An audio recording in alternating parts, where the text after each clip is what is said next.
Julie Ryan, noted psychic and medical intuitive, is ready to answer your personal questions, even those you never knew you could ask. For more than 25 years, as she developed and refined her intuitive skills, Julie used her knowledge as a successful inventor and businesswoman to help others. Now, she wants to help you to grow, heal, and get the answers you've been longing to hear. Do you have a question for someone who's transitioned?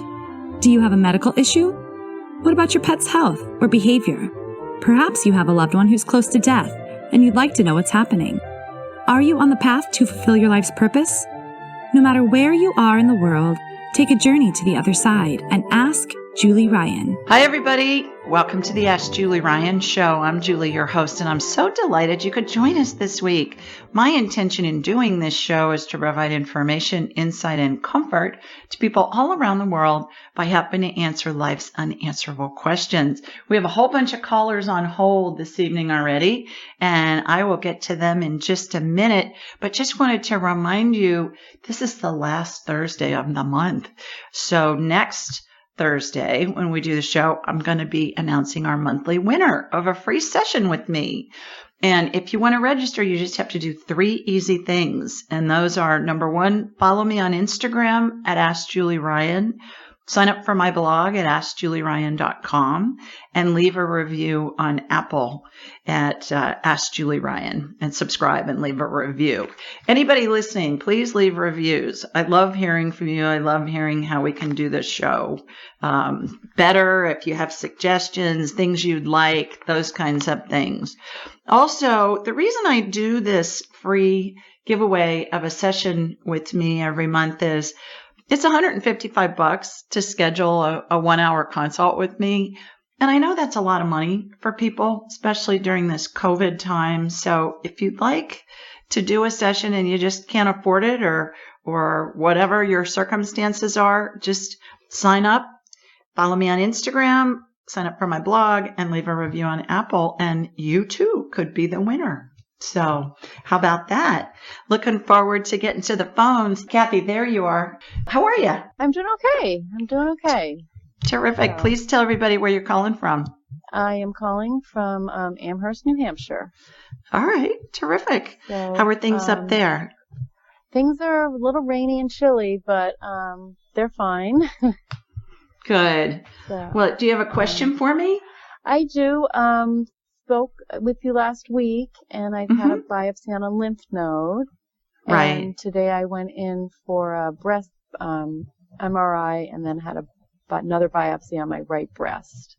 So okay. I was hoping that maybe you could see what's going on there. Yeah.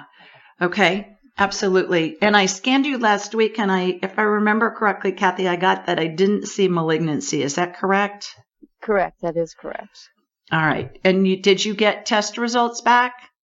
I did get the lymph node did have cancer in it, and I have not gotten the pathology report from the breast biopsy today.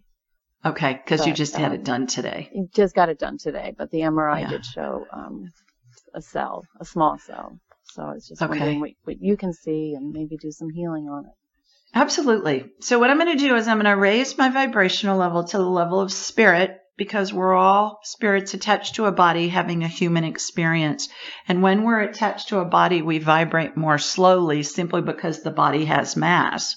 So I'm going to raise my vibrational level, and I'm going to watch a laser beam come from my body here in Birmingham, Alabama, and it's going to hook into you up in New Hampshire. And then it will be as if I'm looking at an X-ray or a CT scan or an MRI. And then there'll be a healing that will happen. And I'm really descriptive, Kathy, with what I'm seeing during a healing. And that's so that you can envision what I'm seeing, because that will help integrate the healing into your body. And my analogies are really crazy at times. They're really funny. And that's just to give you a quick frame of reference for all this woo-woo stuff that I'm doing. So here we go. Here comes my laser beam coming from Sweet Home, Alabama, up to you in New Hampshire. I hear the weather's starting to change up there a little bit already. Yeah, I talked to somebody in Maine today. Yeah, that's what she said. All right, got you, shooting energies. Okay, so right side is where the energy went. Is that the side where the biopsies are being done? Yes, it is. All right. And you found a lump in your armpit. Is that what I'm remembering? Yes, I found an enlarged lymph node. Yes. Okay. And is that still enlarged, or is it better? Has it gone it's down? Still enlarged. Yes. Okay. Still enlarged. All right. So what I did last week was I encapsulated that lymph node and did an energetic healing on it. I'm still not seeing malignancy, Kathy. And nobody is 100% accurate, not even the doctors. You hear about these cases with the doctors, but not only am I not seeing it when I ask, does Kathy have breast cancer? Does Kathy have cancer in her lymph nodes? No. Does Kathy have breast cancer? No. So how about anywhere else? That's just what I'm getting. Let me do again, I could be wrong, but that's just what I'm getting at this moment in time. Let me do a lymph flush. Just goes through your whole lymph system to get that out and see what's going on. So did you have a lump in your breast as well that they biopsied? What did they biopsy? Okay. They biopsied the right breast. I think he said it's like a small cell. He didn't really say a lump, or maybe it was a small. It was very overwhelming today. So, what does that mean? That it's a small cell? It's a type of cancer, like small. Yeah. So he saw a small. I guess it was maybe a small lump. So it's better than like a large, lump. There, he said, small is better than large. So okay. I said it was. I know it's overwhelming. I can't remember the exact word that he used. Yeah, I'm sure. But he saw something small, is what he said. Okay. So. All right. Well, you look good to me. Okay. So, well, that's great. if depending on what comes back, obviously get a second opinion. Yes, obviously do your research. Don't agree to something the next day. I find so many people they're saying, okay, we gotta get you into treatment tomorrow. And no, you really don't. So yes, I know that. Yes. Yeah. Do that and keep us posted and I will. Let us know what happens. Okay. Julie, thank you so much. Hang in there, girl. Okay. I will. Take care. Bye-bye. Bye. All righty. Let's see who's next. Let's go to Arlene next. Hi, Arlene. Hi. How are you? Nice to speak with you. Nice to talk with you. Where are you calling from? From Longmont, Colorado. It's a little north of Boulder. I bet it's gorgeous. It is. It's God's country, I call it. I bet. But I'm originally from New York, but I visit that. Say that again, you cut out. You're originally from New York, but what? Yes, but I love it here. I love Colorado. Wonderful. Well, good. Well, you got a question for me? Yeah. First of all, I want to ask about my brother. Okay. His name is Robert, and he lives in Lynn Cross, New Jersey. Okay. And he had an ablation of his heart for, what you call it, atrial fib. And while he had it done, they had to catheterize his bladder because, they're doing the procedure. And the next day, they removed the Foley catheter, and he was unable to urinate. And when they had to reinsert it, they got 2,500 cc's out at one time. So apparently it must have been kinked. Ever since then, it's been a few months now, he's been unable to urinate without the use of a straight catheter. Right. And apparently they said that, slowly it will come back. But he has not gotten it back. And so I would like you to give me an idea. I did ask him. He said it was fine with him if I called you and had you scan him. So maybe you want to ask him. Yeah. Oh, yeah. I always ask telepathically before I scan somebody just because that's an invasion of their privacy. So what I'm going to do, Arlene, is I'm going to hook into... He's in his 60s, so they said that it should come back, but it still hasn't come back. Okay. Well, the thing they don't tell you is anesthesia can cause that. It's a side effect with men. And what they normally do is they'll go in and they'll do what's called a TURP, T-U-R-P, transurethral resection of the prostate. And they shave a little bit of the prostate off to make it smaller so that they can urinate. And I know several men that this has happened to. It's not that uncommon, believe it or not, even though you don't hear about it from the doctors. So the TURP is done all around the world many times a day. And Arlene, I'm going to hold you over. We're going to go to a break real fast, and I'll pick you up on the other side of the break.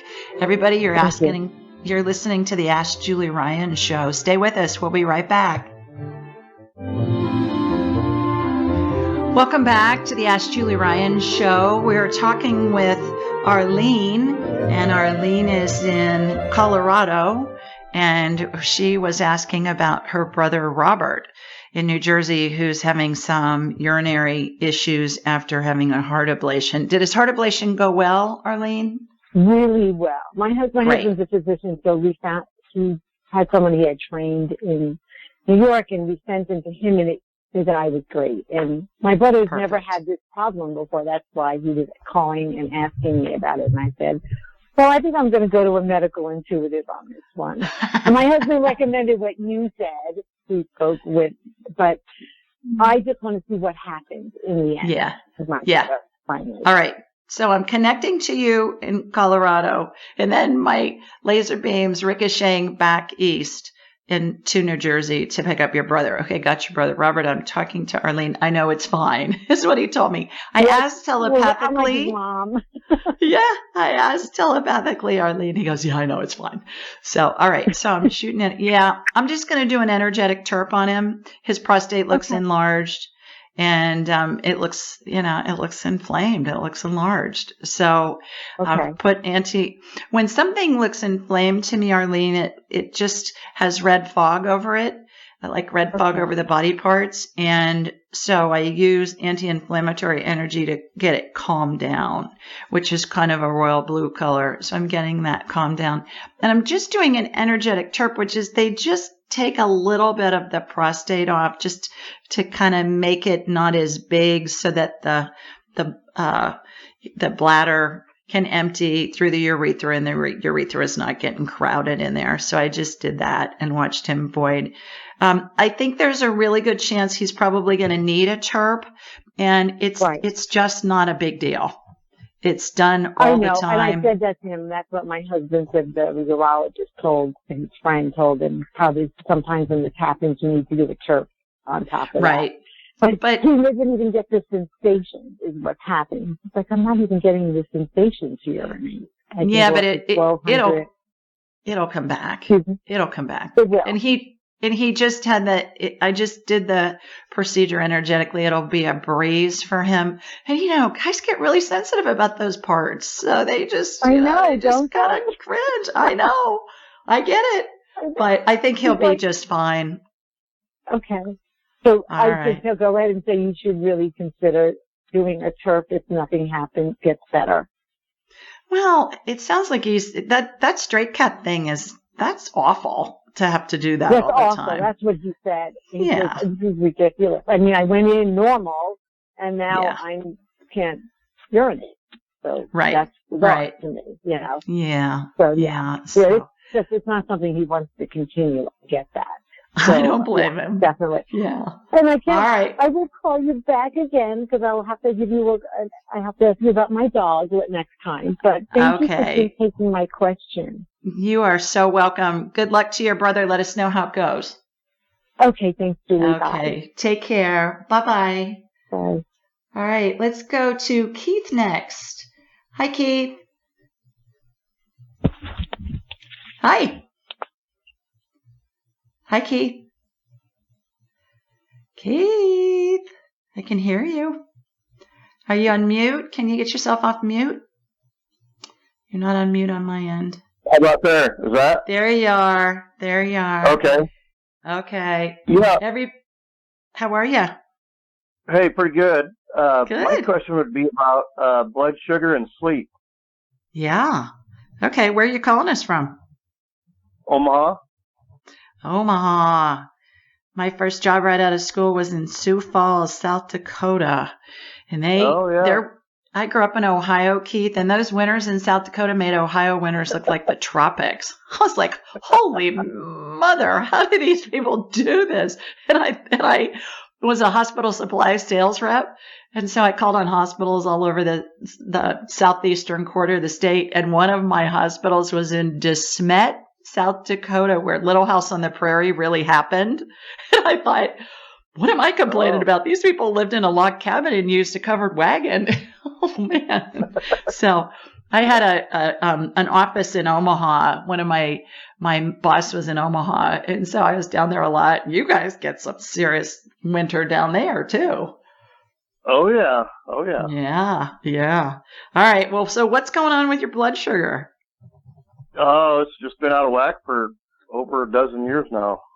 Okay. Are you on any medication or what are you doing for it?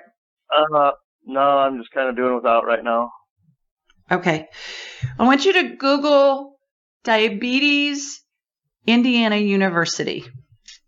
They have a research center there that's one of the top in the world, and they have people that come to visit them who are insulin dependent, that they get off their insulin sometimes within a matter of a week or two with diet. So I want you to Google that, see what's going on with that. Basically, the bottom line is keto. Keto, increase your fat, increase your good fat. I mean, I don't want you eating a bunch of Crisco, but grass-fed butter, highly refined coconut oil, olive oil, that kind of stuff, it's going to keep you satiated. Stay away from anything that's processed. If God made it, eat it. If man made it in a factory, do your best to avoid it. And that's going to just help you immensely. It's primarily diet related. What do you eat? Okay. Are you what kind of food do you like to eat? Oh, yeah, a lot of fat. I do the keto now and then, but yeah, I too. It's that now and then thing. The now part's good. It's the then part that you need to worry about. Yeah, like I just had some yogurt a little while ago. That's probably not too good for you. Yeah, no. If you're going to eat yogurt, eat the full fat yogurt. Yeah. Yeah. So just stay low on the food chain. You know, go with stuff that has one ingredient like chicken. It's a chicken breast, chicken, or it's an apple or something like that. Because processed foods absorb even faster than sugar. Believe it or not, if you eat a piece of whole wheat bread, it'll absorb 10 times faster than a teaspoon of sugar, which is crazy, but it's because the flour is so highly refined. There's a really good book, Keith, that you may want to get a copy of, and it's called Fast Carbs, Slow Carbs. And it's written by a former head of the FDA, a guy named David Kessler. And check that out. And I think that will help. Everybody, you're listening to the Ask Julie Ryan show. Stay with us. We're going to go to break, and we'll be right back. Thanks for calling, Keith.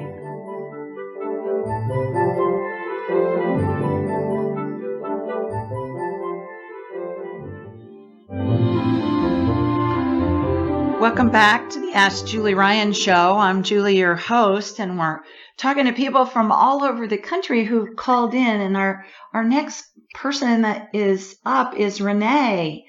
Hi, Renee. Hi, how are you? I'm well. How are you? Great, thanks. Terrific. I'm actually calling in for my daughter Emma. She's tried to call in and had difficulty calling in. Just one second, please. Sorry. So she knows I'm calling for her scan.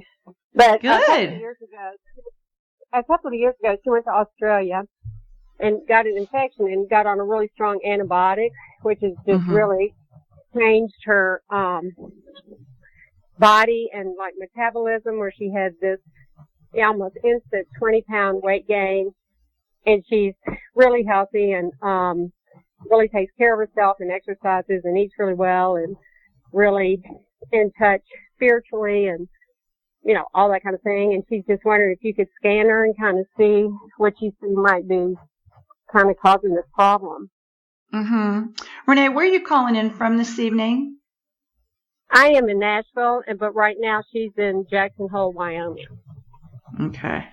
All right, Nashville. All right. So what I'm going to do is I'm going to connect you and from you to Emma in Wyoming, and we'll see what's going on. Is she complaining about any GI discomfort? She doesn't have any GI discomfort, but she has like bloating kind of stuff and kind of. But she's had gut biome, the gut test, and she's had all kind of tests like that, kind of functional medicine tests, and just can't really seem to put a finger on what's kind of, holding this on her. Okay. All right, here we go. Here comes my laser beam straight up Interstate 65 from Sweet Home, Alabama, from Birmingham right up to Nashville. Straight shot. 3 hours from my house. All right, gotcha. Okay, now it's heading west to Miss Emma in Wyoming. All right, got her. Emma, I'm talking to your mom. I know it's fine. Good job setting this up, you guys. Arlene and Renee, you did a good job setting this up with these guys. Okay, so shooting energy from Emma's feet up through the top of her head. Yeah, she's full of yeast. She's full of candida. Candida overgrowth. That's from the antibiotics. It just decimates the gut biome. She wants to do a keto diet, basically stay low on the food chain. What I was talking about with Keith. God made it, eat it. If man made it in a factory, do your best to avoid it. And she wants to get her doctor to prescribe some nystatin. Nystatin. Nystatin is an antifungal, Renee. It is nectar of the gods for somebody that has yeast overgrowth. And it's what they give babies that have thrush. So it's very gentle. Some doctors say that they don't like to use it because it can cause liver damage. And that has been debunked. And if you Google nystatin liver damage, NIH, the National Institutes of Health, there's all kinds of articles there about how it's been debunked. Sometimes when information gets circulated from studies, when they first come out, it's hard to get them rescinded. It's hard to get that information down to the street, to the doctor. Sometimes it can take 15 or 20 years, believe it or not. But did she do the gut biome test that I recommend, Renee? Did you get the link from me for her?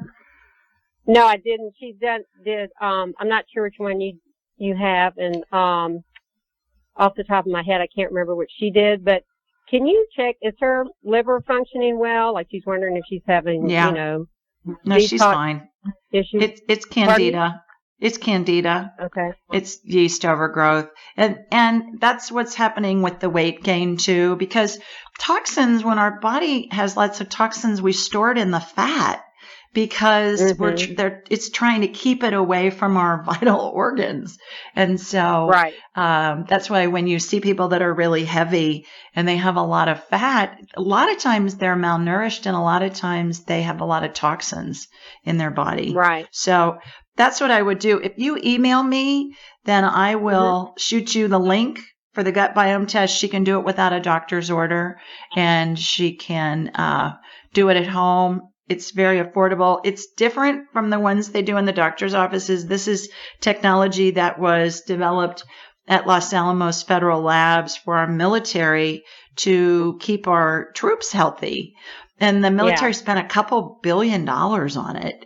And a .com billionaire found out about it, licensed the technology, and then added artificial intelligence with it. So not only is it going to tell her what's going on in her gut, but it's going to tell her, here are your superfoods to eat. Here are the foods for you to avoid. Here's everything else. Eat this a lot. Eat this a little.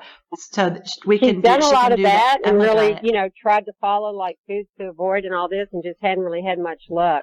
So I guess maybe it's just, that made that nice. Can I ask you one more question about her? Is that okay? Yeah, sure. Thank you. So she really just has this call since even kind of before COVID to move to London. Do you see that as something to happen with her? Boy, I asked as soon as you said that, I asked, is it in Emma's best interest to move to London? Boy, I got a yes before my question was even out. Well, that's how she's kind of feeling. She really lives in Austin, but with COVID, she was here in Nashville working from home for a while, and went out there to work from home, and had all this kind of sort of, not plans, but intentions, and working toward possibly moving to London. And COVID happened, but I know that she actually has an appointment set up with you privately in a couple of months or whatever, but I know that was a big question for her too about London. Thank you so much for your time. Hope I didn't go over.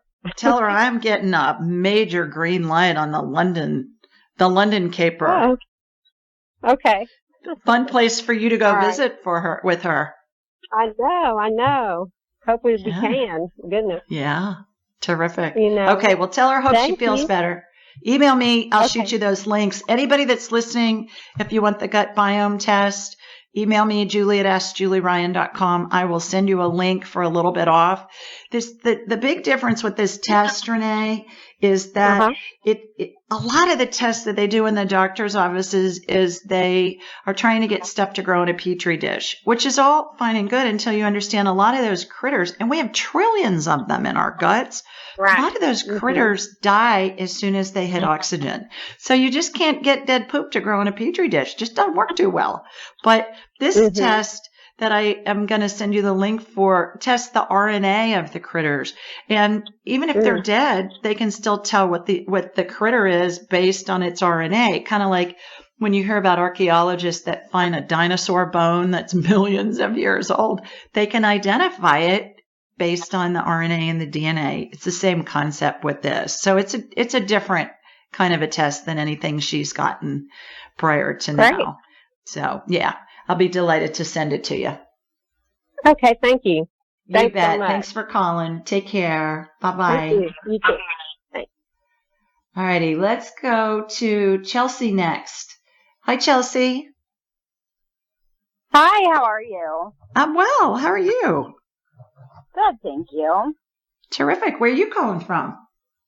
Plain City, Ohio. Oh, yeah.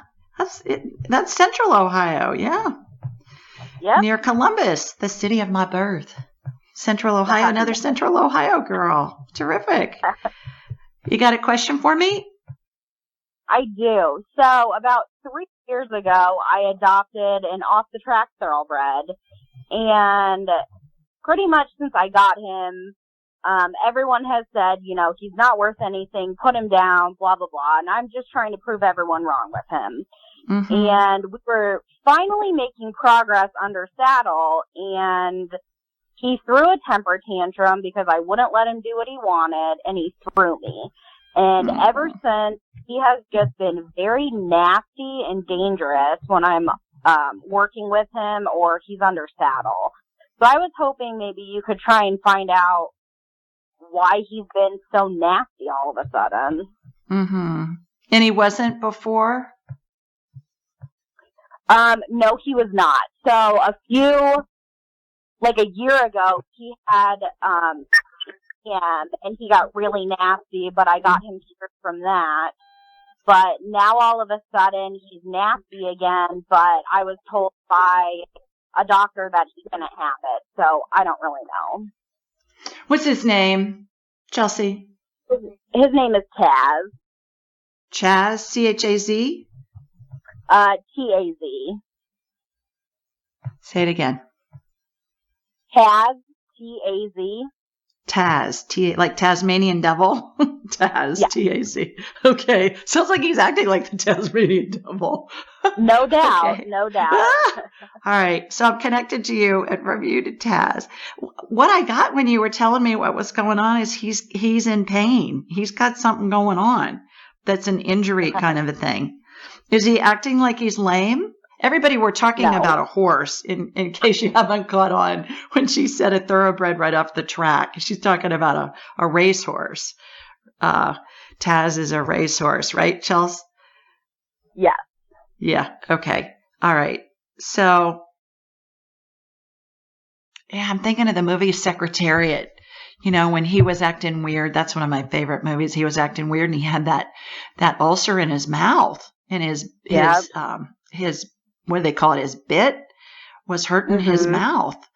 There's something that's hurting him. He's in pain. Let me see if I can get real fast. I keep going to his leg, and I'm going to the front right leg. Something's wrong. Something's up with that. Do horses get shin splints? They can. And about 3 years ago, he actually stay with us, Chelsea. I'm gonna hold you over through the break, Chelsea. I'll be back in just a minute. Okay. We've got a break, and you're listening to the Ask Julie Ryan show. So stay with us, Chelsea. I'll pick you up. Welcome back to the Ask Julie Ryan show. We're talking to Chelsea from Ohio about her former racehorse, Taz. And Chelsea, I looked at him during the break, and it looks to me like he's got a shin splint in his front right leg. So it sounds like he's not acting like he's lame, but he's in pain. That's what I'm getting. Is he's got some pain, and that's why his behavior is a little off. That's what he's telling me too, that his leg hurts, his front right leg. So I would rest him a little bit, just let him heal, and I think he's going to be fine. Okay. Yeah. So I hope that helps. Can you tell from, like, when you dance him, is he happy, like, with his life? Oh yeah, thrilled. And he loves you. He just doesn't want to be ridden because he's in pain. Okay. Yeah. So he's saying 2 weeks. Give him 2 weeks. Okay. So hopefully that'll help. Oh, well, good. Thank you. That makes me, like, I don't want him in pain, but that makes me feel better. I'm like, oh my gosh, is there a screw loose in his head? Did he go psycho? Like, what's going on? No, he's in pain. Yeah. Yeah, you know how sometimes we get grumpy when we're in pain too. So animals are the same thing. Yeah. Okay. Thanks, Chelsea. Take care. Good luck with Taz. Thank you. You bet. Thank you so much. Okay. Bye. Bye. All right. Let's go to Laura next. Hi, Laura. Hi. Oh my How are God. you? Thank you so much. You're welcome. Please tell everybody where you're calling from. I'm calling from South Florida, West Palm. All right. Got a question for me? Yes. I recently have had a lot of stress. My cortisol levels I know are high. And I'm wondering what you can do about clenching, like serious clenching. They said my bite was off, so I've been wearing Invisalign since early June, but the clenching isn't as bad, but it's still, like I have to shake my jaw to open it. At night, it's really bad. Okay. So are you grinding and clenching your teeth while you sleep? Yeah. I do it in the day sometimes too, but like a level maybe 4 versus at night, like a 10 being the highest. It used to be for Invisalign, probably a 10, 9, 10. But now it's probably like 7, 8, 6, 7, 8 at night, which still is not good. But well, let me get you on my radar and let me check your jaw. I do this healing a lot. Actually, there's a lot of people that have it, and it's like your jaw's out of alignment. And you know what those little wheels of a clock, a mantle clock, look like? It's a tongue and groove type system where one wheel will turn on another wheel where it clicks in, and then it turns the wheel, and then that turns the time. That's what it reminds me of. So got you on my radar. I'm looking at you from behind. I've disconnected your lower jaw energetically. It's so fun to be able to do this energetically because we can do stuff, so easily energetically that we can't do in the operating room. And so I've disconnected it, and I'm putting on the left side, it looks like some of those little tongues in those joints are worn down. So I put some stem cell energy on those, Laura. and it was going to regenerate them. Stem cell energy looks like a light amber colored gel, has sparkles in it, of course, because it's woo-woo. You got to have sparkles when you're doing woo-woo. And it has a watery consistency to it. It reminds me of Dippity-Doo hair gel back in the day when I was a kid. So I don't know if you're old enough to remember that, but that's what it reminds me of. And so there's a little vortex that has formed above it, and that is spinning, and that will regenerate it. Okay, just did. Does it seem to hurt more on the left side than the right side? Yes. But do you think that Invisalign are helping or not helping? I don't know. What I'm doing is I'm reattaching your jaw now. Okay. And then I'm watching your jaw open and close. It's so funny when it's skeletal or orthopedic healings. I always watch the body part get tested. Like if you get your knee worked on, I'll watch the knee move. Now I'm watching your jaw open and close, and I'm watching you move it from side to side. I do get the Invisalign is helping. Yes. Oh my God, you are so amazing. I'm so grateful. I'm just so grateful I found you. Thank you so much. Oh, well, I hope this helps. Let us know if you feel better. But I think it will help. I would say stay with the Invisalign. I mean, they're like football mouth guards. You need to wear them anyway so you don't grind your teeth down at night. Yeah. But they said even just when for you're 10 done, weeks, try to help something so I can do it. Whatever. Okay. Yeah, well, I would continue to wear it. After, once they get it aligned, tell them you want a set of those upper and lower plates, those plastic guards. They look like football mouth guards so that you can wear them all the time. And that will help keep things in line. Okay. Take care. Thanks for calling. You bet. Bye-bye. Bye-bye. All right, let's go to Ollie next. Hi, Ollie. Hi, Ollie. Hi, Julie. How are you? Hi. I'm well. How are you? I am good now. Today is a better day than it has been. I'm in Reno, so we've had that smoke for like 6 days. Oh, geez, from the fires in California. Finally nice outside. Good. Well, thanks for calling. You got a question for me? Yes. So I just recently found out I'm pregnant, and the baby's father we're not on good terms, and I was supposed to be let go from my position because I have a workers' comp situation going on, but I'm just so stuck because I have no family in here, and I just don't know. Obviously, I'm worried about the baby, and then I don't know if the baby's okay, and I'm having all this stress. So I don't know if I need to stay, if we're going to work things out with the baby daddy, or if I need to just... If you just need to what? I'm sorry, you cut out for a minute there, Ollie. If I just need to leave from the state. And go to where you have family and a support system? Yes. Yeah. So is it in Ollie's best interest to stay in Reno while she's pregnant? I get a yes. Is the baby okay? I get a yes. Will you find another job? Yes. Will you work out your differences with the baby's dad? I get a yes. So I'm getting green lights on all of it. Yeah. All of it. Ollie, pay attention to your thoughts. Focus on what it is you want.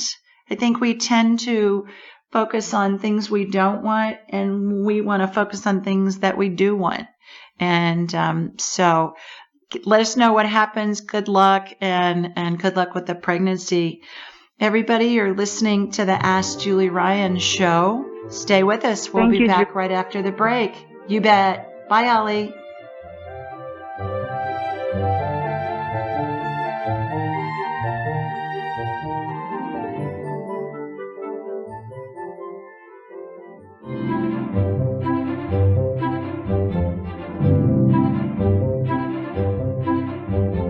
Welcome back to the Ask Julie Ryan show. I'm Julie, your host, and we're talking with callers from all over who've called in to ask me questions about their lives. And our next person is Tracy. Hi, Tracy.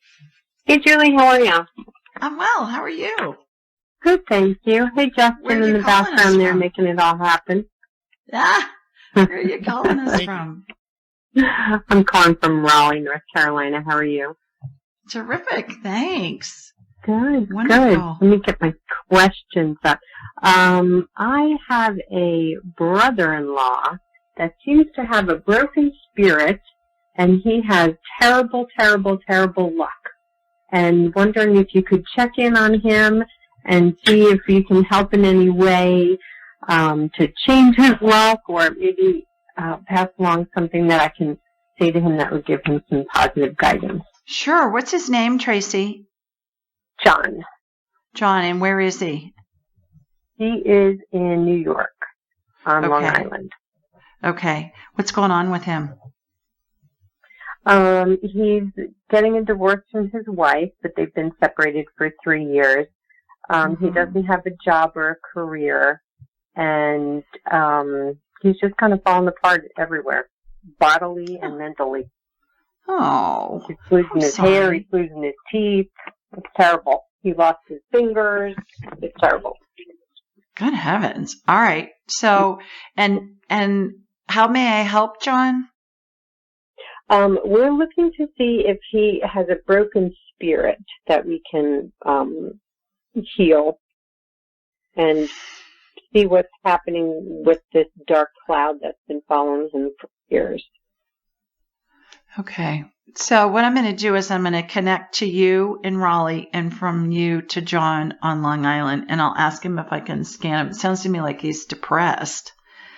I don't think I need to get him on my radar to come up with that diagnosis, but here we go. Let's go anyways, and I'll ask his permission once I get him on my radar. So here we go. Here comes my laser beam heading up to you in Raleigh. Got you heading up further north into Long Island.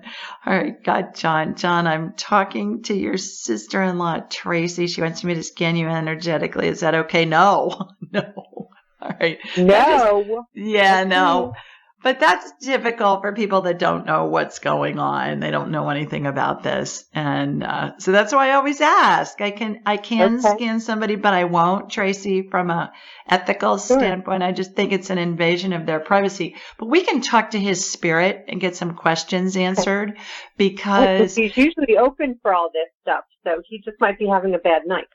Okay. Yeah. Well, the thing about talking to somebody's spirit, I don't have a problem doing that because it's kind of like if somebody has pneumonia and you want to talk to them and they want to tell you how they're feeling, that's one thing. But if you're looking at their x-ray without their permission, that's something else.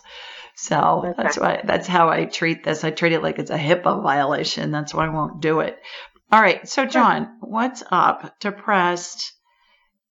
You've got a depression issue. Yes. Okay, so he's telling me everything's going to something 4-letter word, which starts with an S, which you can imagine. All right, so what can you do? So it's like he's in a valley. I mean, he's not even on level ground.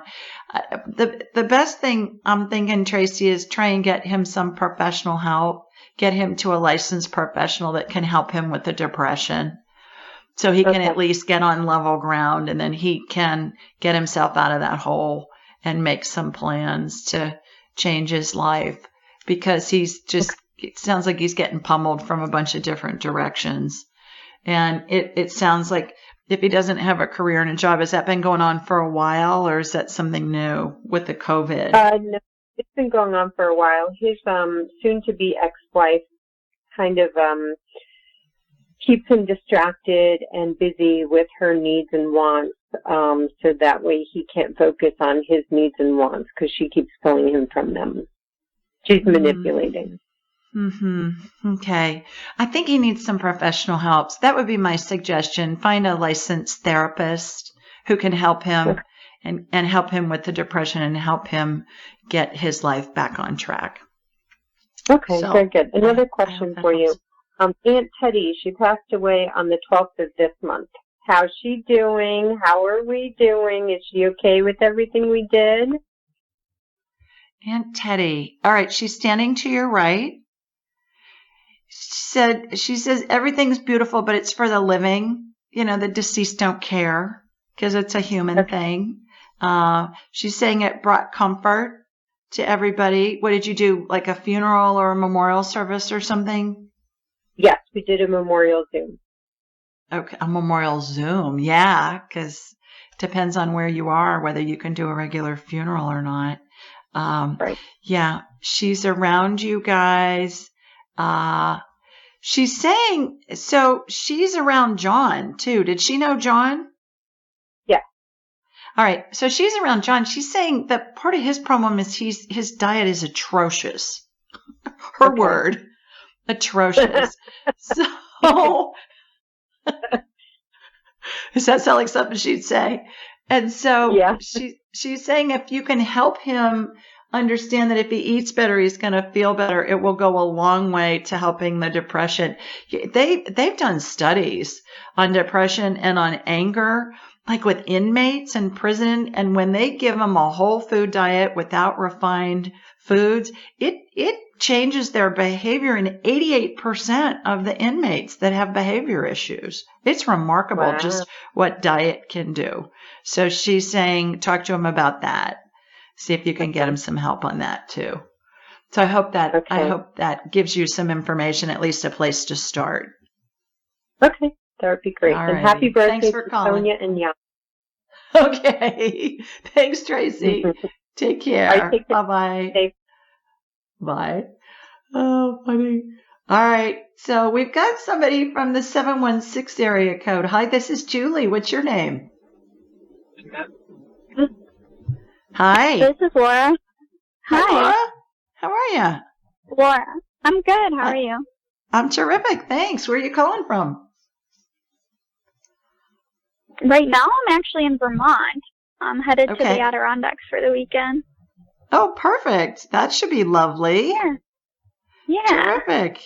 Well, you got a question for me? Yeah, I've been wanting to know who my guardian angel is. Okay. All right. Well, we'll ask.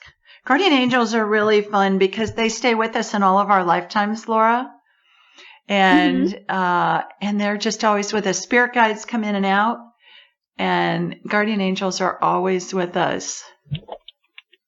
Awesome. All right. So sometimes the names that come in, we don't recognize them because they can be from different languages, or they can be even dead languages, or they can be from other realities that we have no frame of reference. But what I'm getting is the name I got sounds like melanin, MELLENIN. Phonetically is how I'm getting the spelling melanin. Okay. And remember, spirits don't have a gender. But we hear names like Michael the Archangel, and we refer to Michael as a him, even though angels don't have a gender. So melanin to me sounds like a female name. But and I think when we refer to them, it's okay to say she or he when we're talking about spirits and or angels. But she doesn't have a gender. Do you have a question for her? I don't really have a question for her, no, but it's kind of interesting to me because when I was a little kid, I had an imaginary friend, and it kind of sounds familiar to what that name is because I called it Vanilla, which is so funny. Yeah, it does. So how you talk to melanin is she's saying you can, see, I'm doing the gender thing already. She's saying you can just call her Melly if you want. They're funny because they'll give me nicknames. They've got some name that's got 12 consonants and no vowels. And I'll say, I don't even know how to pronounce that. And I'll say, can you give me just like an American English name that we can call you? And it'll be like Max or Sam or Oscar or something like that. So she's saying you can call her Melly. But how you talk with her is you just ask her a question or make a statement, and then her answer is going to come into your head telepathically within a second, Laura. It's going to feel like it's one of your thoughts. And how you know that it's them is it's instant. It's as fast as you can snap your fingers. Sometimes it'll come in before the question's even out all the way. Your answer will come in.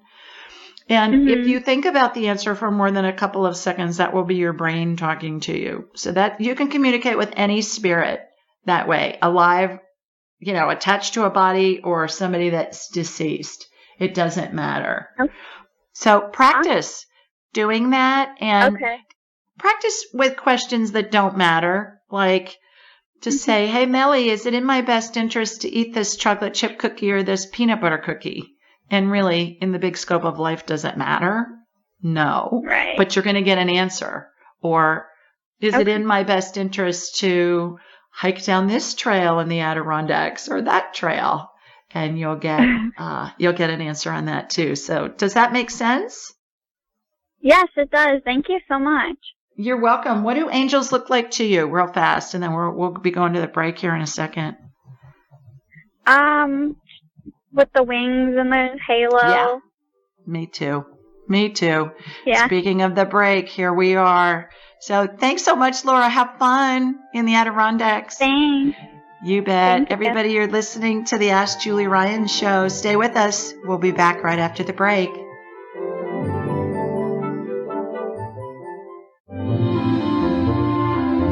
Welcome back to the Ask Julie Ryan show. We do this show every Thursday night at 8 Eastern, 7 Central, and 5 Pacific. The call-in number is 712-775-7035, and the access code is 483-620-pound.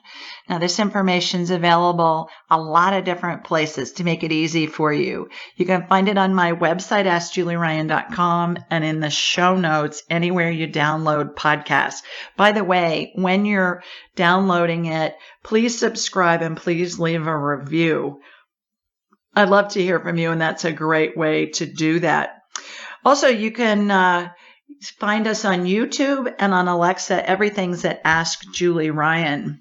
Call-in details are posted the day of the show on Instagram and Facebook and Twitter at Ask Julie Ryan. And I send out a blog each week on Wednesday nights, and it's a question somebody has submitted online along with my answer. While you're on my site, you can also schedule an appointment with me, and then we'll have a whole hour to talk about whatever you want. And it doesn't have to be just one thing. We can do medical. We can talk to deceased loved ones. I can scan your pets. We can do past life stuff. We talk to your spirit guides, your angels, like we just did with Laura, just whatever we have time for. And it's so much fun, you guys. We have a ball and we do a lot of laughing. Even if you got something serious going on, you'll feel better afterwards. So I'm scheduled out for a couple of months. Go ahead and get on my schedule. On your confirmation email, you're going to get a little button at the bottom of the email, and it will say reschedule. When you think of it, click on that button and it will show you appointments that have become available that are sooner. People reschedule a lot and appointments become available. So just wanted to let you know about that. So everything you need to know can be found at AskJulieRyan.com, including how to sign up for a free session with me that I talked about earlier. All right, this week, the question is from Teresa, and Teresa lives in Amarillo, Texas, and she said, "Hi, Julie. My foster sister, Kim, unexpectedly passed last week, and I'm struggling because for a long time we lost touch. We reconnected a few years ago via Facebook, but never got to see each other in person. In addition, I have 2 other really close sister friends that passed years ago. My question is, if a living person, me, she's got me in parentheses, is a common denominator of spirits that never met in life, do they interact with one another if they're all hanging out around the living person?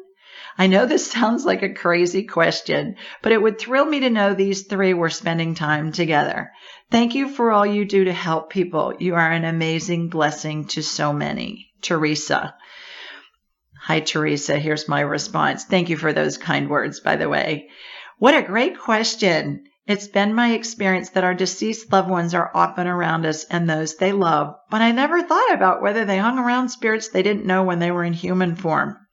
In order to get some answers, I asked whether spirits spend time with other spirits to whom they weren't connected in any of their lifetimes. I got a yes. as an answer. When I asked for more information, I received the analogy that spirits can be together if and when they choose, and it happens most often when they're with you. It's similar to friends from different areas of our lives who enjoy each other when they're with us, but don't necessarily associate with one another on their own. I'm told heaven, non-physical, is pure bliss. Our every desire immediately manifests. That includes being with any human or spirit at any time. It seems that when we're in heaven, our focus is on ourselves and those we love. It's all about us. Who needs us close by? Who needs our support and counsel? What do we want to experience, learn, absorb, dream up? Everything in heaven is based in love, and anything and everything is instantly available to us. So, although this news may not thrill you in the way you expected, just knowing all of your loved ones are around you, either by themselves or sometimes in a group, will hopefully make you feel like you're loved and adored. And that's simply because you are. So, thanks so much, Teresa, for sending this question. And I thought that was a great question. And I enjoyed the answer that I got too. I mean, I never know when I ask the question. So got a question, submit it online at my website, Ask Julie Ryan, and yours might get chosen and it'll be read on the air and be part of my blog. All right, let's go back to the phones. Let's go to Cynthia. Hi, Cynthia. Hi, this is Michelle. Hi, Michelle. It says Cynthia on my dashboard, so maybe it's an alias that you didn't know about. It's an alias. Thank you for taking my call. You're welcome. Where are you? I'm in Dallas, Texas. Okay, terrific. You got a question for me? I do. I have been suffering quite a bit since last September with a lot of dizziness and a lot of confusion. One day I feel fine and great, and the next day I feel horrible. And I'm just trying to figure out exactly what's really going on. I've had x-rays, MRIs, not CAT scans, but I've had ultrasounds, and it's just been very challenging. I'm getting older, as we do, and I've been thinking about going on hormone replacement therapy, but I'm not a huge proponent for mammograms. And I have lived a pretty healthy life, and I'm just really struggling. I'm a very high functioning person, so the littlest thing can throw me off if I notice I'm not 100%. Okay. All right. Well, what I'm going to do, Michelle, we're getting ready to go to a break. What I'm going to do is I'm going to scan you during the break, and then I'm going to hold you over. And when I come back, I'll let you know what I come up with. But have you had any concussions before we part here for a couple of minutes? Have you had any concussions or anything like that? I had a concussion when I was 9. Okay. All right. And that was a long time ago, it sounds like. All right. Well, I'm going to scan you during the break. And when we come back, I'll let you know what I come up with. Stay with us, everybody. You're listening to the Ask Julie Ryan Show. We'll be right back.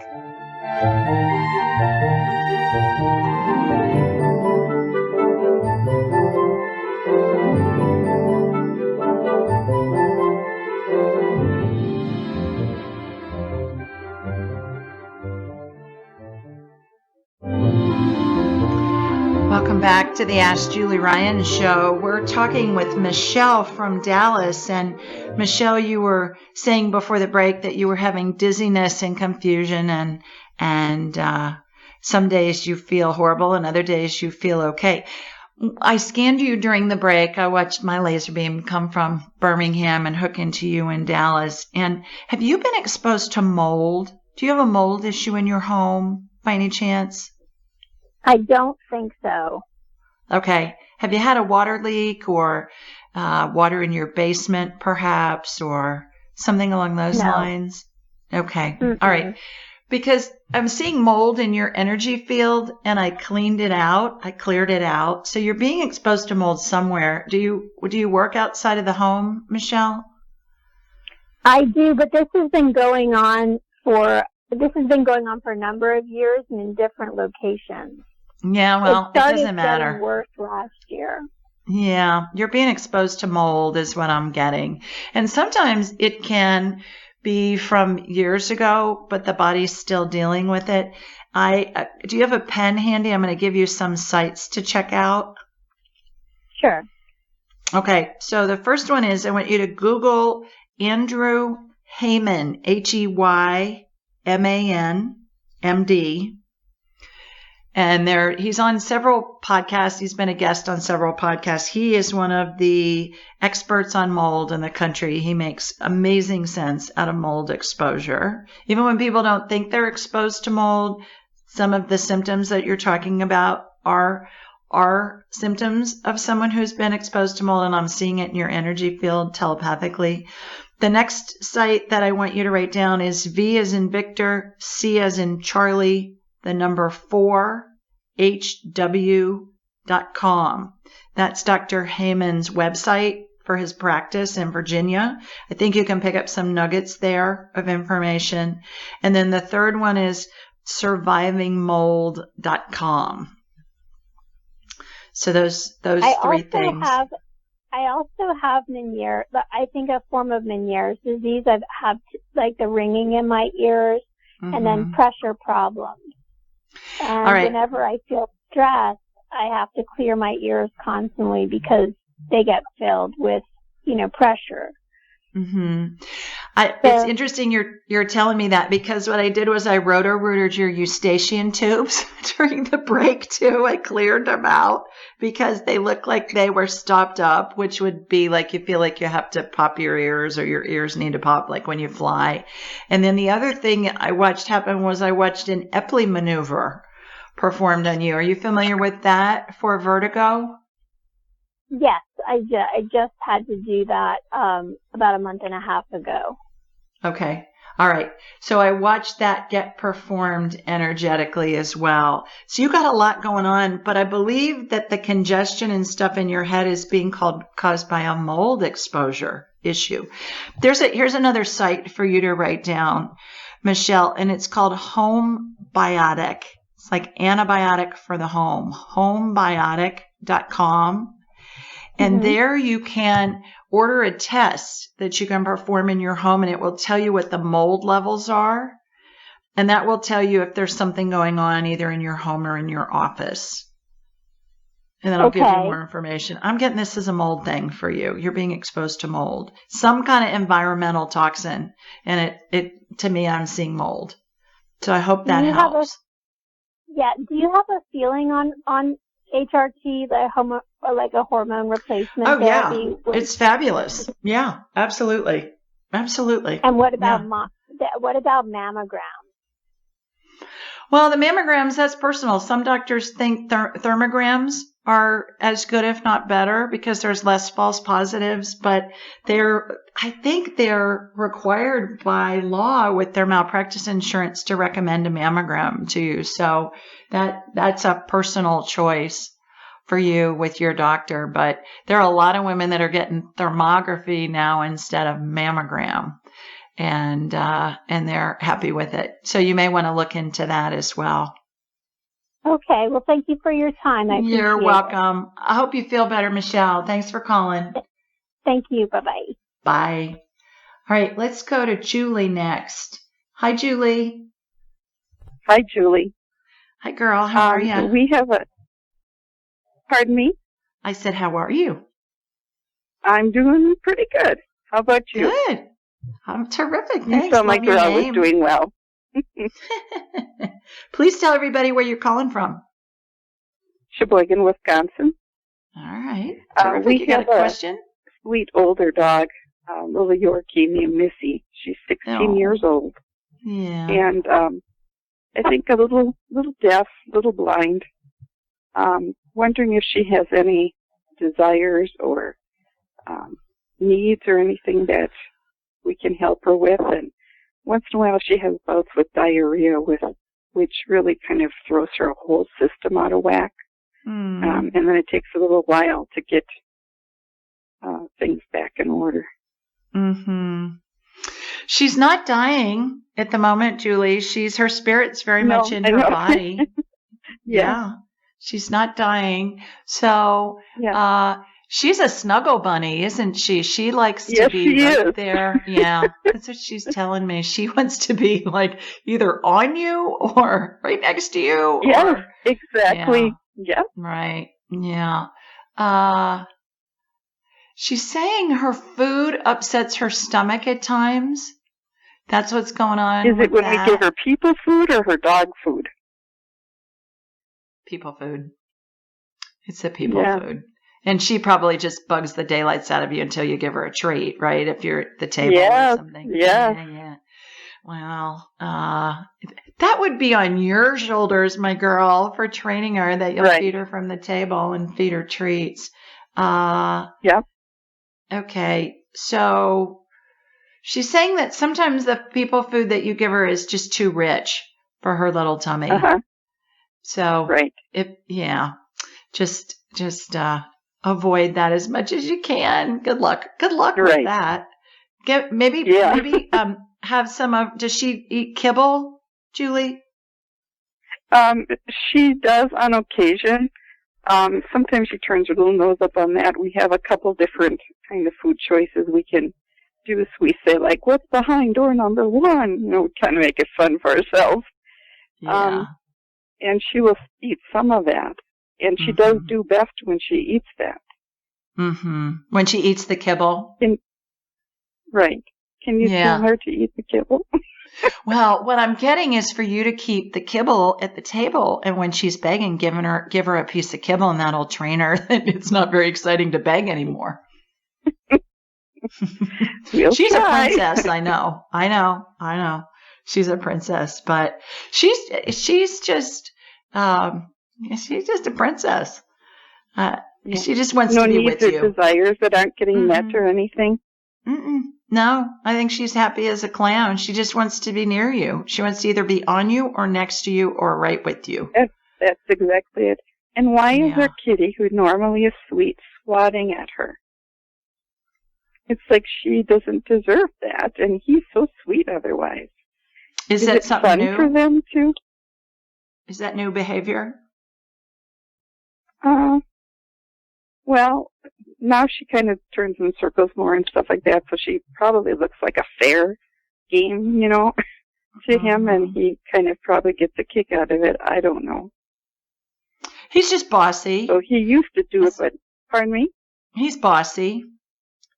That's what I'm getting. And we squirt him with water. He thinks she's annoying. Yeah. That's what he's telling me. What's your cat's name? Tootsie. All right. Tootsie. Yeah, he's just telling me she's annoying. His words. He's told me that twice now. He's probably jealous of the attention she gets. Thanks so much, Julie. You're welcome. It's so cool that you can talk with them. Oh, well, thanks for calling. Good luck with her. She's darling. Yeah, she's as cute as she can be. Thank you. You bet. Yes, Take she care. is. Thank you. Love you. Bye-bye. You too. Bye-bye. All right, let's go to Lane next. Hi, Lane. Hi, this is Carolyn. How are ya? Hi, Carolyn. Hi, I'm calling from Oakland, California, and I do have an appointment with you in December. Was the earliest I could get. Oh. So, well, check that reschedule button that you heard me talk about on your confirmation email, because actually I'm getting ready to release some dates in September, so you'll be able to move it up. So just check on that. Yeah. Are you Caroline or Carolina, or what's your Carolyn or Carolina? Carolina. Beautiful. I'm Italian, so I go by both. I love that. Carolina. Italian names are so melodic, aren't they? Yes, they are. They sound musical to me. So Julie, thank you so much. I'm just checking on my mom, and I had an email with you once, and but I just wanted to see where she's at. She's in Reno, and I think you said she was in phase 4, and I was just there this weekend, and I just wanted to see how she's doing and what I can do, if anything, for her. Okay. What's her name, Carolina? I'm Carolina. My mom's name is Maureen. Maureen, right. Okay. We are going to go to break here, Carolina, and I will connect with your mom during break, and I'll hold you over, and then we'll be right back after our break. Okay. So stay with us, everybody. You're listening to the Ask Julie Ryan Show. Welcome back to the Ask Julie Ryan Show. We're talking with Carolina in Oakland about her mom, Maureen, in Reno. And Carolina, I scanned your mama while we were on break. And did you tell me she was in phase 4 last time we connected about this? Yeah, well, we had a quick email. So, yeah. Okay. So what we're talking about, everybody, is what I call the 12 phases of transition. And that's how we're surrounded. It's a configuration of when we're dying, whether it's instantly or prolonged over days, weeks, months. We all are surrounded by angels and deceased loved ones and the spirits of deceased pets as we approach death. And it's really a glorious component to a heart-wrenching situation. And I talk a lot about this in my book, Angelic Attendants, what really happens as we transition from this life into the next. So Carolina, I scanned Maureen during the break, and she's now in phase 9 of the 12 phases of transition. And what that looks like, everybody, you can go to my website, AskJulieRyan.com, and there's graphics up there that you can download and utilize. And phase 9, the spirit exits through the top of the head, and it looks like a cartoon caption bubble, Carolina, that you see with the characters' words or thoughts in it. And she has 2 angels on either side of that. I call that the spirit bubble. She also has a row of angels at her feet. These look to me like big old angels, but I'm a Catholic schoolgirl, so that's how I was taught they look. They may look different to somebody else, like they may look like a blob of purple energy to somebody raised in like an indigenous culture in Peru or something. But her parents are at her feet, and then there are lots of other deceased family and friends spirits that are there. I call them the Welcome to Heaven Committee. The angels on either side of her spirit bubble, Carolina, their wings are going to start to move here soon, and they will create a vortex above her head, which will help her spirit evacuate from her body. She is not there yet, but she's close to that. So did you tell me you just saw her? You were just in Reno last weekend? Yeah, I was there, and then I podcasted your radio show the whole way home, and you just gave me so much comfort the whole way. Yeah. I just came home. Yesterday. Have you read Angelic Attendants yet? I have it. You sent it to me, and yes, I have. I'm like 3/4 of the way through. Yes. Great. Great. And it will hopefully give you some comfort. Is she talking about seeing deceased loved ones? Has she talked about dreams or any visits? No. And I ask. Okay. I always say, have you seen anyone yet? But, nothing yet. No. There's a book called Death is But a Dream, and it's written by a doctor named Christopher Kerr, I think he pronounces it, Kerr, and he's an MD, PhD, and he's a hospice director of a big facility in Buffalo, New York, and his book validates with clinical research everything that my book talks about. He's studied over 2,000 patients, and I think it's 88% of them talk about seeing deceased loved ones either in dreams or visits as they're getting closer to death. So I think that's great that you're asking her about that. I've experienced that with my grandmother, my father, so I've seen it before happen. Yeah. So she's telling me she's not ready to go. She says she's not in pain and she just wants her family around her. Okay. So I hope that helps. Sorry, because we live 4 hours apart, so I can't be there all the time. But I know. Okay. Is she in a facility where you can even be with her? Oh no, she's still at home. Yeah. Oh, perfect. She's with her husband. Yeah. Okay, great. All right. Well, keep me posted. Email me and I'll update you whenever you need. I'll be happy to help. Oh, okay. Thanks, Julie. And by the way, like I said, you made my drive home from Reno go in a nanosecond listening to all your old shows. So thank you for your podcast. Thanks for listening. Okay. Take care. Look for the little miracles along the way, by the way, as you go through this with your mom, because they'll be plentiful. Okay. Take care. Thanks. Bye-bye. Bye. All righty. Let's go to Linda next. Hi, Linda. Hey, Julie. Can you hear me? I can. How are you? I'm great. Thank you. I live in Palmer, Alaska. Oh my gosh. Well, terrific. Yeah. Well, so nice to hear your voice. You got a question for me? I do. My mother passed away in June. She was 102 3/4. God bless her. Wow. Yeah. But I'm just wondering if she might have any messages for any members of her family, like my sister Sandy or Lisa, my niece, or myself. Yeah, okay. What was her name, Linda? Marion Farah. Marion. All right. Okay, so she's standing to your right. When our heads are like big satellite dishes, Linda, and they receive and transmit frequencies, and every spirit has their own frequency that they keep throughout all their lifetimes. So whenever you want to talk to your mom, you just think of her, and that's going to tune your satellite dish head to her frequency, and she'll come in. Likewise, if you're doing something random like cooking dinner or folding laundry or whatever, and you think of her all of a sudden, that's just her letting you know that she's close by. So, do you have a question for her? That usually primes the pump, and then they get very chatty. Oh, well, I didn't really. Is she doing okay? Is she out of pain now? Oh, yeah. She's in heaven. I mean, everybody, all dogs go to heaven, all people go to heaven too. So it's nirvana. It doesn't get any better than where she is. She's with you all the time. All right. She's showing me violets. The flowers. Did she like violets? What's up with the violets? She liked all flowers. She just loved flowers. Okay. Violets, Violets. Look up the significance of violets. There's some significance there. You know, flowers have meanings. In the old Victorian age, different flowers had different meanings. So she's showing me violets. So it'll be fun to check on that. Do you have anything that you want to tell Linda or any of the rest of your family? Calm down. She says that you guys are just too tense.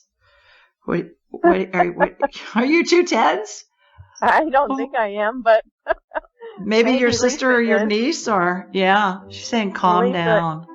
Yeah, Lisa's the one that's taking care of her estate, so. Oh, gosh. Well, there you go. Calm down.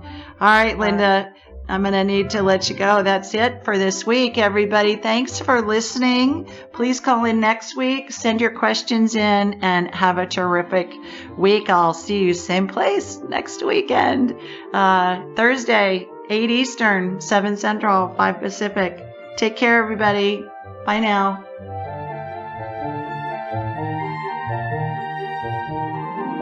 Thanks for joining us. Be sure to follow Julie on Instagram and YouTube at Ask Julie Ryan and like her on Facebook at Ask Julie Ryan. To schedule an appointment or submit a question, please visit AskJulieRyan.com.